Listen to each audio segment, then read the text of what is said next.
this is the last segment before we get into the physical piece that will be streaming virtual. It's going to be like a movie in there. So if you are not in Atlanta, if you're not going to be in attendance, make sure you're checking that out virtually because, I mean, like I said, it's going to be a movie in there. We got 2 Chainz tonight. We got Beto tonight. It's going to be crazy. But right now, I've been looking forward to this segment, though, because this is all about credit. This is about credit, right? And we got a guru, an expert in the game that's going to be giving y'all some tangibles. Is going to be teaching you guys, and he's and we got to speak with him a couple weeks ago, and then we checked him out, vetted him out, and he's doing amazing things, right, you guys? So make sure you got your pen and your notebook and your notepad, and because you're going to be taking a lot of notes, getting a lot of tangibles.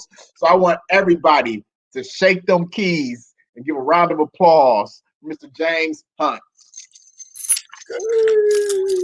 Yeah, I see you with the keys. I see you with the keys, and I like that shirt, man. Yes, sir. Yes, sir. How you doing today? I'm happy to be here. I'm great. Well, that's good. That's good to hear. So you ready to get the audience some tangibles of what they could do to help themselves out? Absolutely. Yes, sir. Okay. Well, first, let's give it, just a brief introduction about yourself, man, how you got to where you are, who is Mr. James Hunt, so that people know who's talking to them. Yeah, so they call me the celebrity credit guru, mainly because I have about maybe close to 500 celebrity clients that I help out with their credit issues and all of the things that they have need of when trying to get a home, when trying to buy a car, when trying to start a business. My job is to clean up all of the issues and help them to build up whatever they need to build up in order to get that house, that car, that business, whatever it is with building the credit. Most of them are trying to get the American Express Black Card. So I'm making those things happen for them. But not just celebrities. I have over 100,000 regular clients. So we handle all of them. Yes, sir. So my job is to educate and to assist all of my clients with everything that they need in order to build up their credit and to answer whatever credit questions that they may have. Okay, so has your credit always been 800 ever since came out the womb, or did it take some work in order for you to get where you're at and really understand how credit works? Yeah, I had to be educated, so I did not know. Obviously, so I did not know, and once I was educated concerning credit and what the issues of credit was, and then I took an aggressive approach to being proactive with my credit and making sure that I built my credit up to what it is right now. And I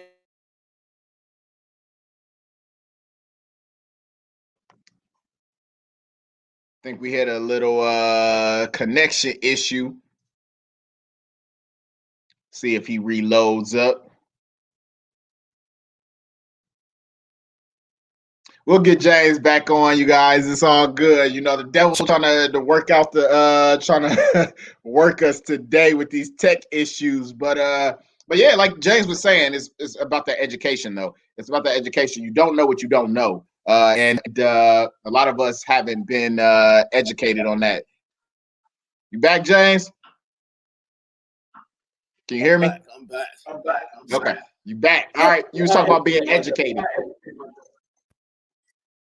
Yeah, so you have to know what your credit factors are and what you need to do in order to build your credit. And then once you have built your credit, what it takes to actually maintain having good credit and maintaining the excellent credit status so that you can get through every financial door that you need to get through in your personal life as well as your business life. Gotcha. Yeah. So take me through that educational process. Was that something that you just kind of just went on a solo journey? Did you have mentors in that? Just kind of take us through that educational process. Yeah. So I had several different mentors who sort of like walked me through it and educated me concerning the Fair Credit Reporting Act, which is the law that governs creditors and credit reporting agencies, and with the Fair Debt Collection Practices Act, which is the law that governs collection agencies and what they can and cannot do. And once you abreast yourself to learning what your rights are as a consumer, and that's the biggest misconception that consumers have that are sitting around with negative credit, is that you have rights, and if you had exercised your rights, the credit that you have and the negative issues that you have sitting in your credit report do not have to be sitting there, and you can be successfully building your credit up at the same time.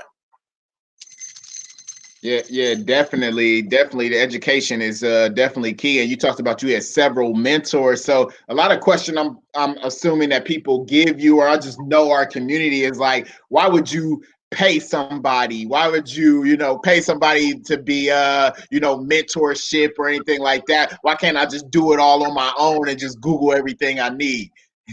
Well, I would ask the same question. Why would you pay a lawyer to go into court with you if you are facing a serious case? You want to have a professional that can actually teach you. Need to learn when it comes to your credit and making sure that you know what your rights are and what can and cannot happen for you.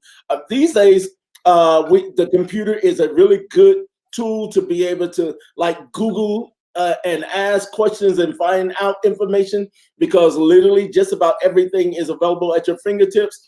But there are things that you need to know, that you could basically make the wrong mistake and choose the wrong thing and sabotage your credit at the same time. It's always good to have a professional that can actually steer you away from the potholes that you can accidentally fall into.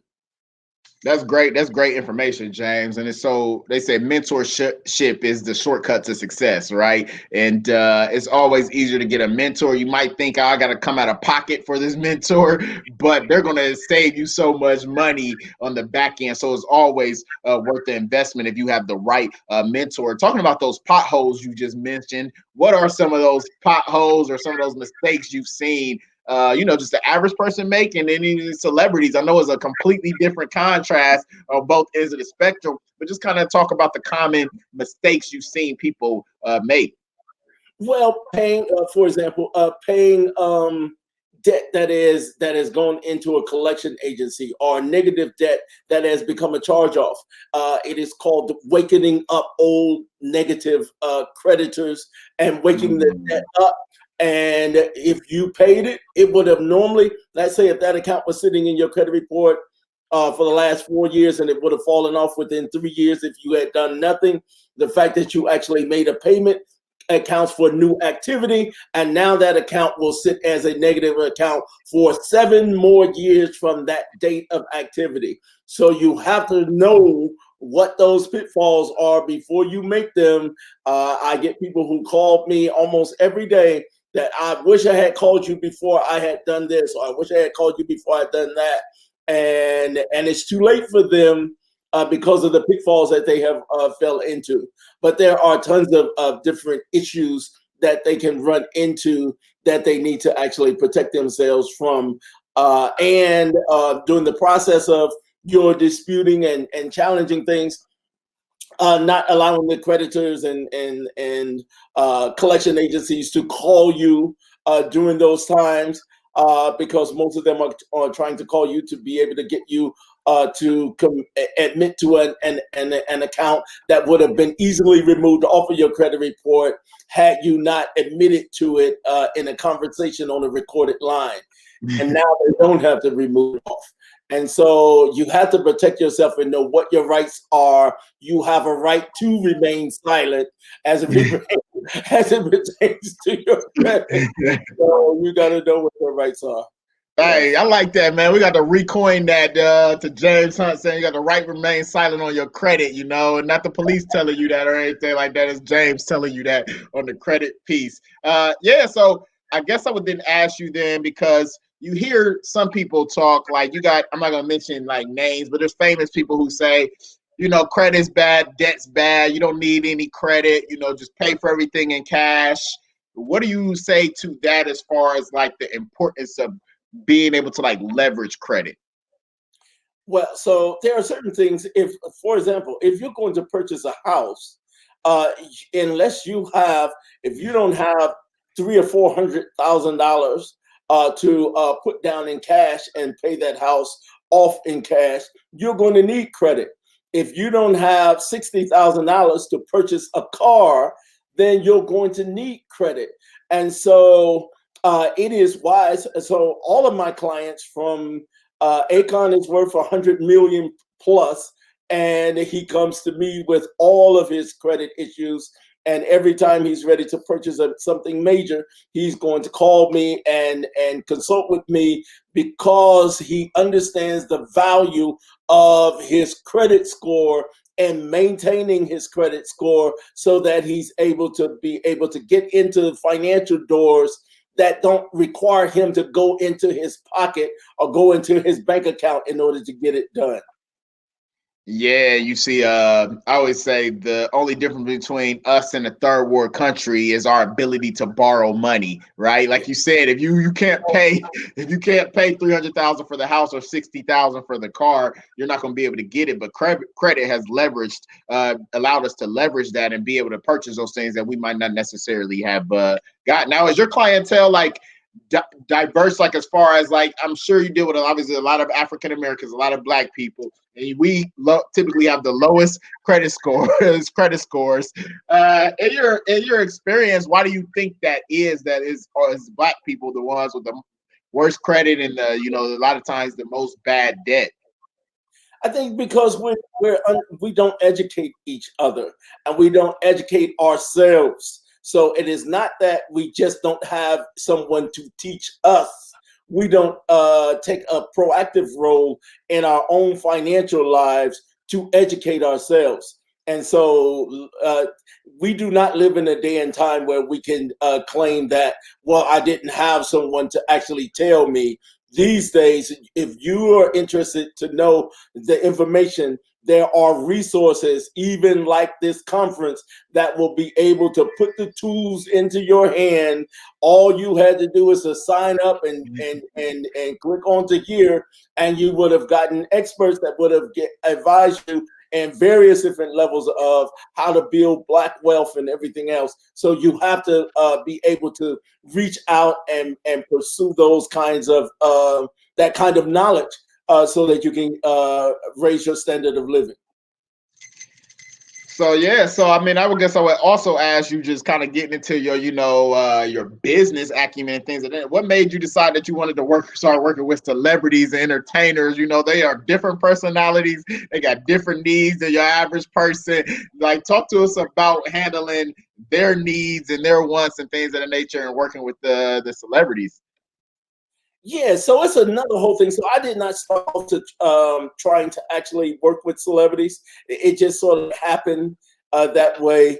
I got a few celebrity clients, and they then, once they were satisfied, they sent other few celebrity. The celebrity world itself is a really small knit world. Everybody knows everybody. All the NFL players know the NBA players, know the rappers, know the music industry people, and the actors. Everybody knows it.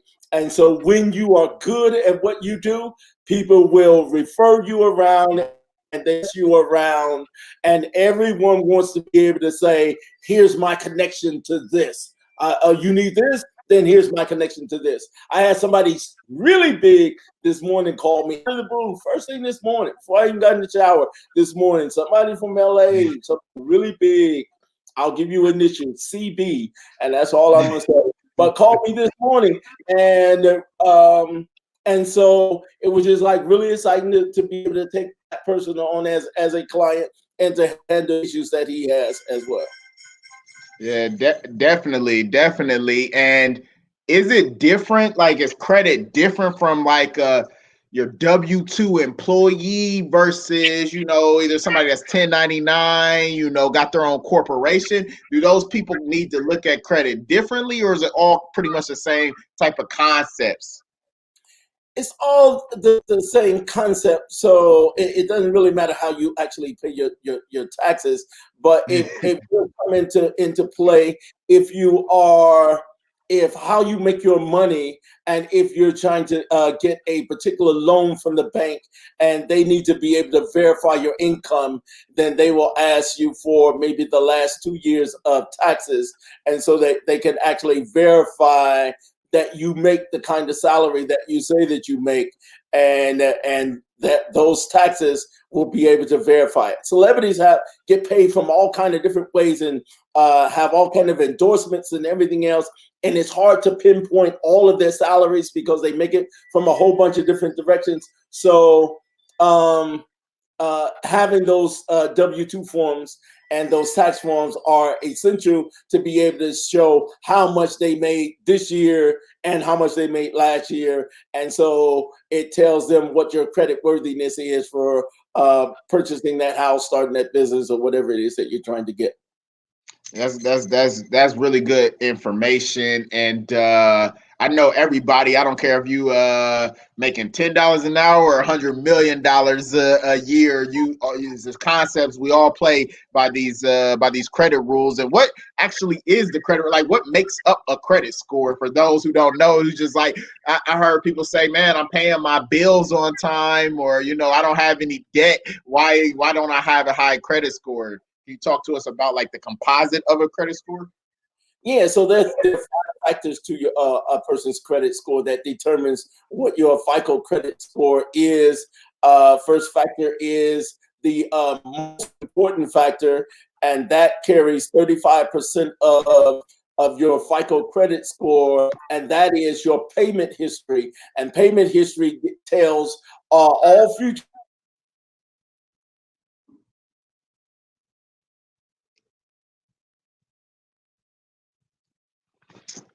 Technical issues. So he said your payment history, 35% of your score. He says the most important piece. And once you're 30 days late on that payment and it gets reported to those credit bureaus, man, I know it takes a little while for you to get back to your same score. So I think James was gonna say is like, make sure you pay your bills on time, all the time. Go ahead, James. You back on. Yes, sir. So it is about paying. Your payment history accounts for 35% of your credit score, making sure that you pay everything on time, all the time. It accounts for 35% of your credit score. And when you get a late payment, it has the most damage to your credit score that you can have to your credit score. Getting that late payment and having that late payment hit your credit score, you can lose up to 75 points per late payment into your credit score. So you want to avoid at all points having any late payments in your credit score. Second factor in that FICO credit score is your how much you owe. And how much you owe accounts for 30% of your FICO credit score. And so it is a major factor to be able to reduce the amount of money that you owe to all of your creditors. The less amount that you owe, the higher your credit score will be. So you want to get those credit scores down. And I mean, get those amounts that you owe down so that you can raise that credit score up as high as possible. Factor number 3 has to do with the types of credit that you have. And in order to be able to have a extremely high credit score or a relatively good high credit score, you want to have what's called a healthy mix of revolving credit, which is credit cards, and installment credit. And installment credit has to do with mortgages, personal loans, auto loans. And so they want to see how you can handle both. Can you pay a revolving credit card with all of the revolving amounts that you owe on a monthly basis? And on the other hand, handle the installment credit card where you're making the same payment every month. Can you balance out both of those and maintain them and pay on time every time? And that accounts for 15% of your credit score. That's number 4 has to do with new credit. And new credit is when you start applying for too many cards and too many credit cards or too many any kind of account, uh, uh, and you get too many hard inquiries, it's going to be a red flag to all creditors that you may be taking on more credit than you can handle. And so you want to be able to reduce the amount of um, of new credit that you're installing on, that you're putting applying for, and before you actually raise your score up. And how many those hard inquiries can cost you as many as 3 to 5 points per hard inquiry when you're applying for new credit, and they can your credit score. So be really careful how you apply for credit. You should actually not apply for anything unless you already know that you qualify for it, because being denied is just simply tanking your credit score. Those are. Was you ready? You about to say something else? No, go ahead. That's it. Okay, yeah, I know a lot of people don't know those factors and don't know why. A question I get a lot of times is like, why is my Equifax score lower than my TransUnion score? Or, you know, you got these different scoring systems. Can you talk to us about like the different scoring systems? Why is it like 3 different? I think it's actually more than that, but those 3 main ones. Yeah, so there's a couple of different factors that could go into it. Certainly, they have different scoring systems. So Experian is using the FICO credit score. Equifax is using this score called the Vintage score. And so different credit reporting agencies basically have different scoring models, but they basically have about the same thing. They account the same kind of factors. They give a little bit more weight to different ones, but they're basically relatively the same. But your score can be off and in one credit report and higher in another and lower in another one as a result of let's say your auto loan only reports to Equifax and TransUnion, and it may not report to Experian. And that will be the difference between why two of the credit scores are higher than the other one, because a credit card may not report to all 3. And so, and they could be doing it accidentally and not reporting to all 3. And so you have to be like proactive to go in there and to look into that credit report and see, why is this score low, and what is it that I need to do in order to increase my score and make sure that every good account is being reported all the way across the board. So basically, you got to do some type of work, right? You got to do some type of, like, you know, a lot of times people don't want to put in the work. They just want magic to happen. I want my score to magically get higher. You saying like you got to know certain things. Then obviously, though, a mentor can also help you where you don't have to figure it all out by yourself, right? Yes. Yep. So you definitely want to have a mentor that can actually tell you things that you may look right over and not understand and not be able to read it. A lot of people are intimidated by reading a credit report, and you almost they will look at it as, because they're so detailed, that it's almost like you need a translator to actually translate this credit report in layman terms. And so that is the point of actually having a professional look over that credit report and tell you what you need to do and how you need to do it, and give you good solid advice on what to do it. And most places will give that advice to you at no cost. And you can get a free consultation from most places. Gotcha. So that goes into my next question, though, is what makes somebody that's good at, like somebody like yourself that's good at what you do, you're getting referrals, versus somebody else like, yeah, I don't know. Is it like licenses, certifications, knowledge, skill set? What goes into making somebody like yourself, maybe more knowledgeable than somebody else? So I would say that you need to just do your homework on the person that you're having to handle your issues. But I would advise not. Well, I wouldn't say that one person is. I would say that know the person that you're having to handle your issues, because there is no license for doing credit and being a credit specialist. There's no license that you have to take in order to have that. So there is no license required. You got people blowing you up, man. They look at they want your service. they want your service. They blowing you up, man. Yes, sir. Yes, sir. Yes, sir. Well, tell them to hold on. We got you for about 10 more minutes. So tell them to hold on. We got you for 10 more minutes. Then we let you get back to your business. Speaking about your business, though, when's the last time you were a W-2 employee? Wow. So I've owned my business for like the last 8 years. Okay. And so remember, I had been homeless prior to it.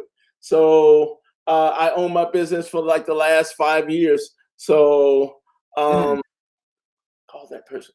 I mean, for the last 8 years. So I have been a successful business owner for the last 7 years, 7 to 8. Okay, and has it all been easy? Has it all been smooth selling? So remember, I don't know if I told you my story that I started off.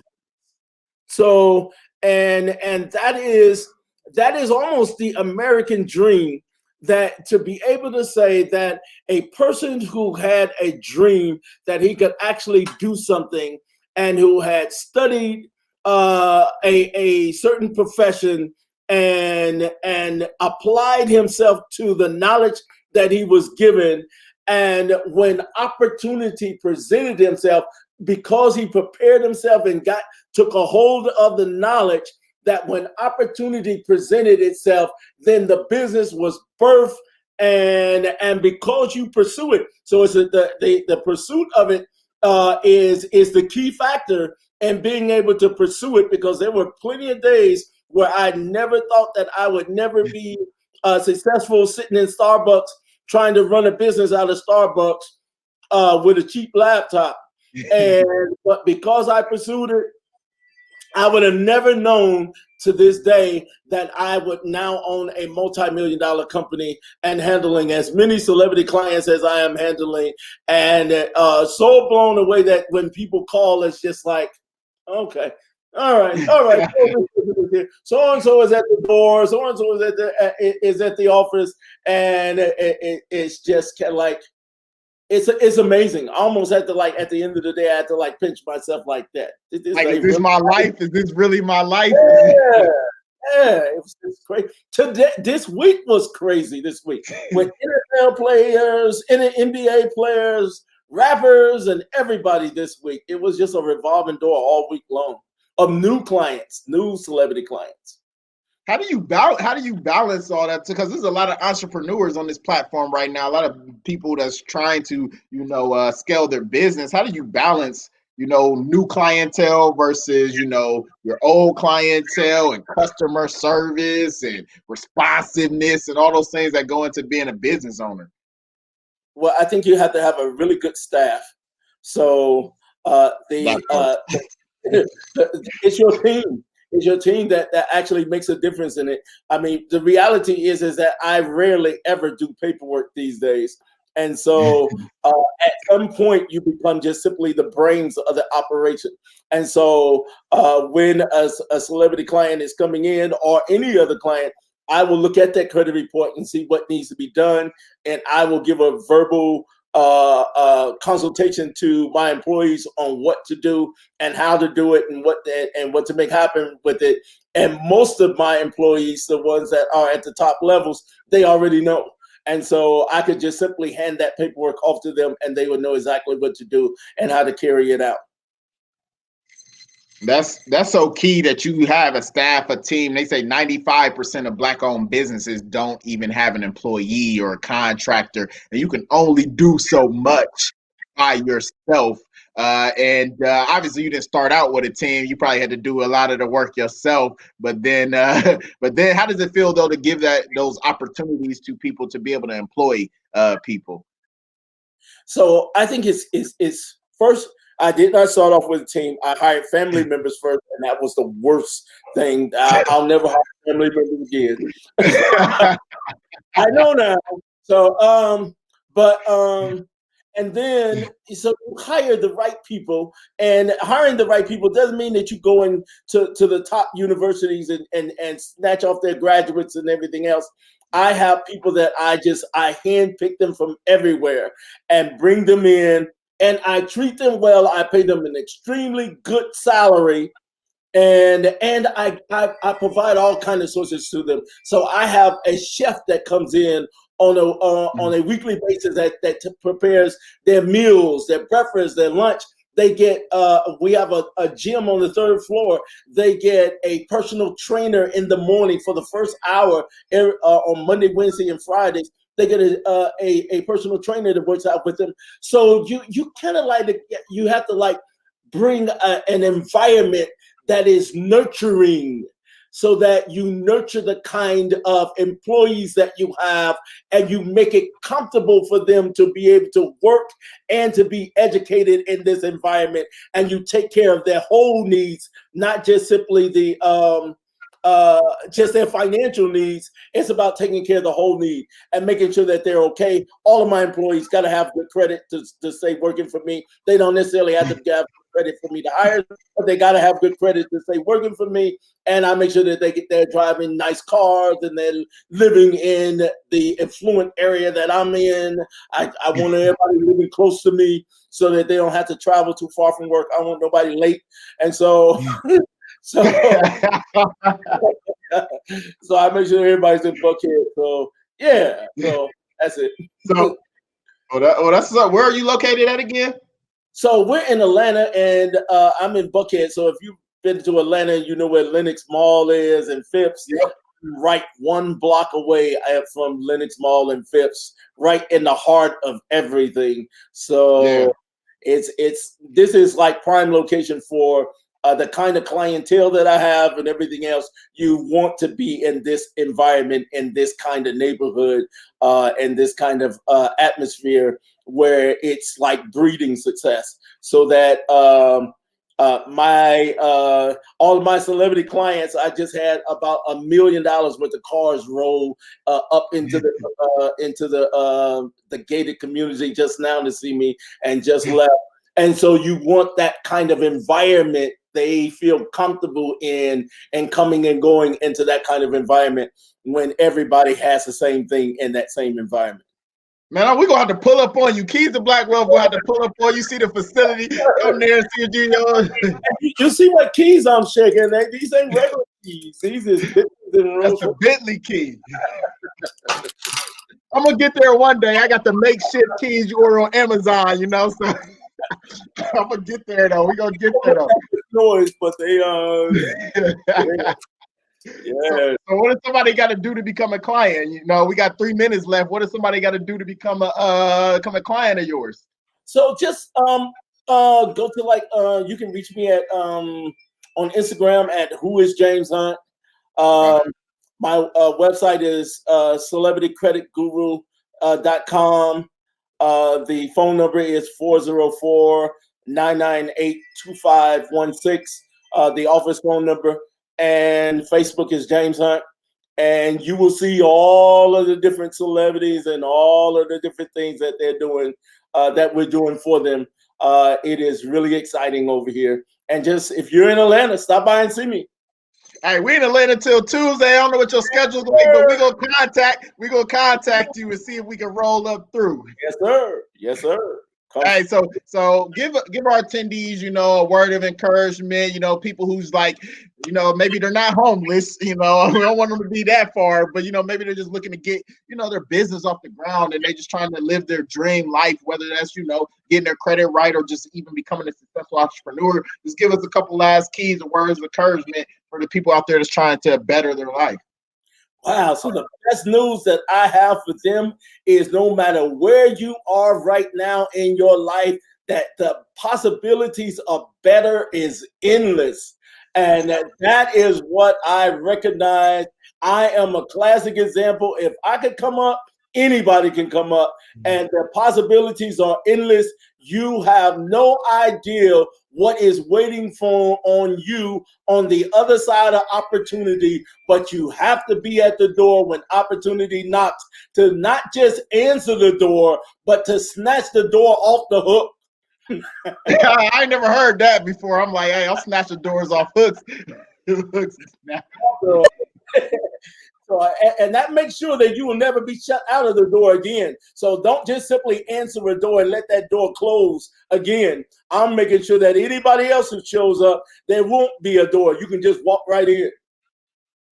That's and that's what I respect about you, is that you are giving keys and tangibles to people, and I know our attendees are blessed with it. So many people I meet, they want to hoard information.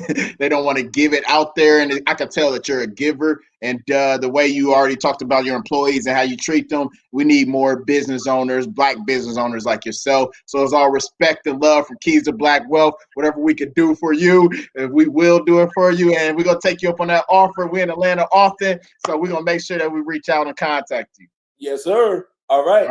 All right, I'll let you get back to business. Your phone was blowing up. You probably got assistants answering it. I'm going to let you get back to business. But we're going to talk, though. Full right now, so. Okay. All right. Yes, sir. All right, take care, brother. Yes, sir. Yes, sir. Hey, that was a great interview, man. That is a great interview. The celebrity credit guru, James Hunt, right there. He's right here in Atlanta, Georgia, where we're streaming live from. Hey, we're going to get into the physical experience here in a little bit. It's a Shop Black Expo. It's going down. We got 2 Chainz tonight. We got Beto tonight. It's like a movie that's going to be happening at Studio House Atlanta. Pull up on us. Pull up on us, see if you can get in the door. It's going to be epic, all right? So I'll see you guys in a little bit. Make sure you check out the Virtual Vendor Expo as well. We have some great businesses in there. Make sure that you hit them up, connect with them, and make sure you're also in that networking room as well. We got virtual networking, speed networking. You should leave out of here with no less than 50, 60, 100 connections of people around the globe that can help you get to where you need to go, all right? So, hey, I'll see you guys in a little bit, all right? Shake them keys.